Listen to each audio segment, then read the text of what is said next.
Hey everybody, welcome to another edition of NoDQ&A video right here on youtube.com/NoDQ&AV. And as always, NoDQ.com, your source for the very latest in WWE and TNA. Let's get right down to your questions. This is from Killenberg. How do you feel about CM Punk retiring in 2015? Let's just say that it remains to be seen. There have been so many guys over the years that have talked about retirement, that have had retirement matches, guys like Terry Funk, Ric Flair, Hulk Hogan, and they always keep wrestling. There's an old saying that nobody really retires from wrestling. They're always involved. Just when a guy tries to walk away, they get pulled right back in. It's addictive. So CM Punk might have this attitude that he wants to wrestle for a few more years, save up his money, and then walk away before his body completely gives out on him. On paper, that's a great idea, but there have been very few guys over the years that can just walk away from the wrestling business. There have been exceptions, but for the most part, once a guy gets involved, he thrives on the spotlight and being a superstar. I mean, it's good for your ego to be on national television every week, and people around the world know who you are. You're a big deal to them. I mean, it feeds your ego, and not to mention the money. So we'll see what happens with CM Punk. He could very well be one of those guys that loves what he does, but at some point he's smart and he knows that it's time to walk away. But we'll see. This is from Discord7782. Hey Aaron, I noticed in Dolph Ziggler's promo tonight on Raw that he looked bothered when he was taking shots at Ryback and brought up how he's been working his ass off. Do you think that this is a sign that he's starting to get fed up with waiting or getting a push? There's always that possibility that there's real life frustrations and WWE is playing up on it, but I can't see him being too upset about it. He is a professional. He knows that this is just the nature of the business. There are guys that are going to leapfrog ahead of him. And I think he knows that in the end, hard work pays off. We see somebody like Daniel Bryan, who had to work his way up to the top. Years and years of hard work, and eventually it paid off. So I think with that attitude, if Dolph Ziggler continues to have a positive attitude and push himself to the very limit, I think that eventually he will make it to the top, and I think that if he has that confidence, he'll do just fine. All right, this one is from BCruz16. Hey Aaron, in your opinion, who is the better overall performer, Andre the Giant or The Big Show? The thing about Andre the Giant is that during his heyday, when he was a young man, he was actually a really good athlete. He was very agile for somebody his size. Unfortunately, most fans today only remember him for his WWF run in the late 1980s when his health had greatly deteriorated and he was well past his peak. The biggest difference between Andre and The Big Show is Andre was very unique for his time. He was an icon, and I don't think that The Big Show has stood out like Andre the Giant in that sense. But in terms of being an overall better performer, first of all, you look at longevity. The Big Show has remained consistent over the past 17 years. He can still have a good to decent match with the right person right up to this point. Also, in terms of mic skills, I think that The Big Show is quite good compared to Andre the Giant. I mean, Andre was never that strong on the mic. I remember when he won the WWE title, he said that he won the World Tag Team titles. So yeah, and also the accent and all that made it hard to understand him. So I would say just when you look at all the attributes, probably The Big Show would be considered an overall better performer, but definitely not the icon that Andre the Giant was. This is from Don't Hamid. Congratulations on 200 episodes. Thank you for that. I have two questions. Number one, what was your favorite Survivor Series pay-per-view? Mine was 2002 and 1997. I agree with you about 2002. That was a tremendous pay-per-view. From top to bottom, you had Shawn Michaels, the first Elimination Chamber, big moment in WWE history. You had Scott Steiner returning. It was just a really fun show. 1997, I would not consider that to be one of the best Survivor Series pay-per-views. That pay-per-view is obviously memorable because of the Montreal Screwjob, but when you look at the rest of the card, it was actually a really bad Survivor Series in terms of the in-ring performances. Another one of my favorites would have to be 1990. I loved the whole concept of the ultimate match for survival. You had several matches, and all the winners would come out at the end of the night and have one final match. I thought that was a really cool concept, and I'm surprised they never did. They never did that again.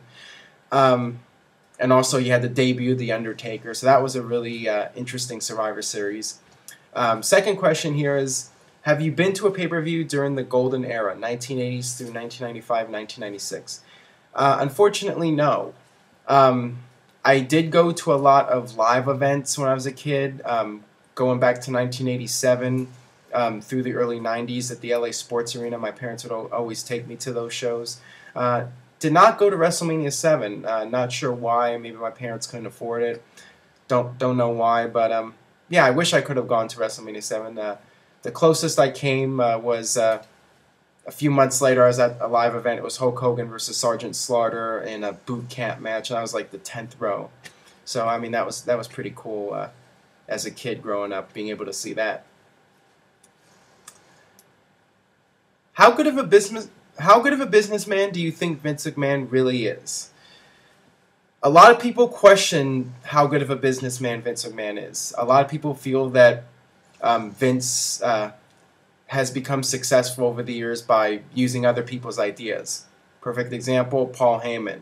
Paul Heyman changed the wrestling industry with ECW, and Vince took Paul Heyman's ideas with ECW and morphed it into the Attitude Era, and some people feel that Vince just doesn't have his own unique ideas. But the thing about Vince McMahon is he is such a hard worker, and he's a guy who is dedicated to his business 24/7. And I mean, let's face it, WWE is the dominant wrestling promotion in the United States, and it has been since the mid-1980s. Vince McMahon has always overcome the odds. He beat Ted Turner. I mean, that tells you all you need to know right there, that Vince has to be doing something right.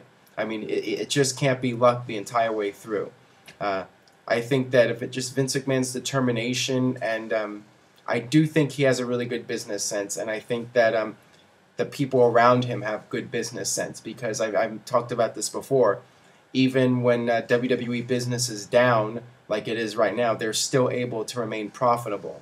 So I would say that Vince is a really good businessman, and he might not always have original ideas, but I think that when it comes right down to it, Vince is one of the best businessmen in the entertainment industry, period. At least when he's focused on his core business, which is WWE. This is from AJ Woody 88. 2 questions. What do you think has been the worst feud of the year so far? For me, it's Sheamus and Alberto Del Rio. And also, would the likes of Shawn Michaels and Bret Hart made it to the top had the steroid trial not gone down? Regarding the worst feud, I suppose that once the No DQ year-end awards start up and people start sending in their nominations, I'll be able to give you a better answer, because I try to block out all the worst feuds from my memory whenever possible. But right now, the one that stands out to me the most for being the worst feud would probably be AJ Styles versus Daniels and Kazarian. Just because of the whole Claire Lynch thing, I thought that was terrible. And for me, it was something I really wanted to fast forward over. And I watch it because it's part of my job, but it was just unbearable. It was like human torture. And as far as Bret Hart and Shawn Michaels go, it's hard to say. I mean, they were definitely on the rise before everything went completely chaotic.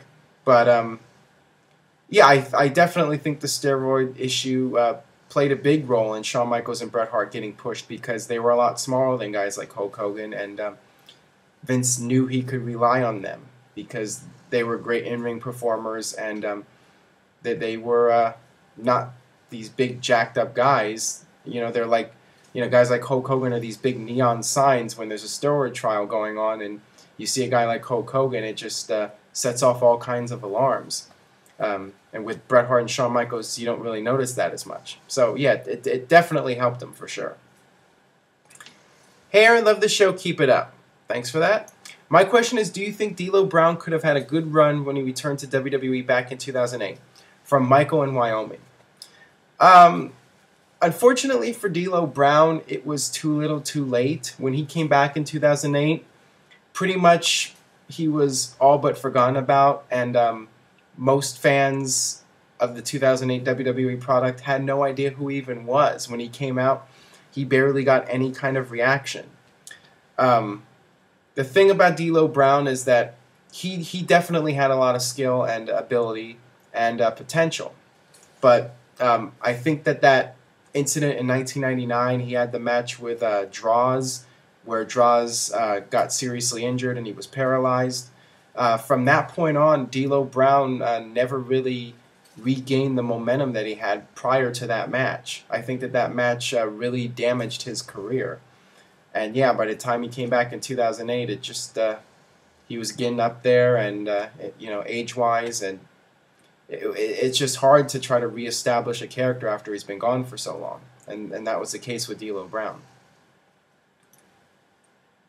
This is from Merman1. Regarding the pay-per-view Owen Hart died at, do you think Vince McMahon made the right decision in continuing the show when the accident happened?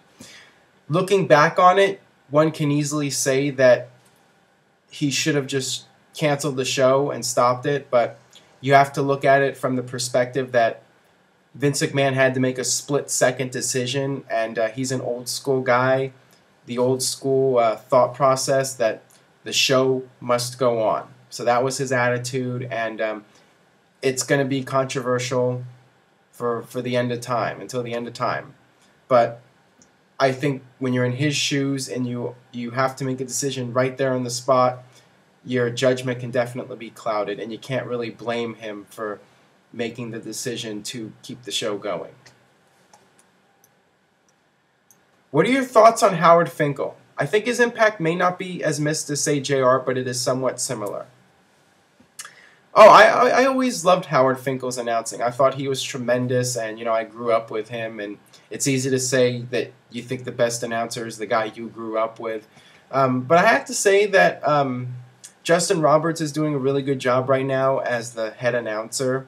I think that he is right up there with Howard Finkel. Definitely better than Tony Chimel. I was never a big fan of Tony Chimel, but I think Justin Roberts is doing great, and Howard Finkel's a legend. I mean, he was tremendous for all those years, and he really had that unique, like his voice was totally unique, and I think that's one of the reasons he was so great as an announcer, and just the way he pronounced the names of the wrestlers, and the new World Heavyweight Champion. I mean, that's one of his signatures right there. He was great. I love Howard Finkel. All right, that'll wrap it up for this edition of No DQ&A video. Stay tuned to NoDQ.com for the very latest about Hell in a Cell, Ryback's push, CM Punk versus The Rock, WrestleMania. Lots of news up on the site right now, so check out NoDQ.com. Subscribe to the YouTube channel. Spread the word. And I'll see you next time for more No DQ&A video.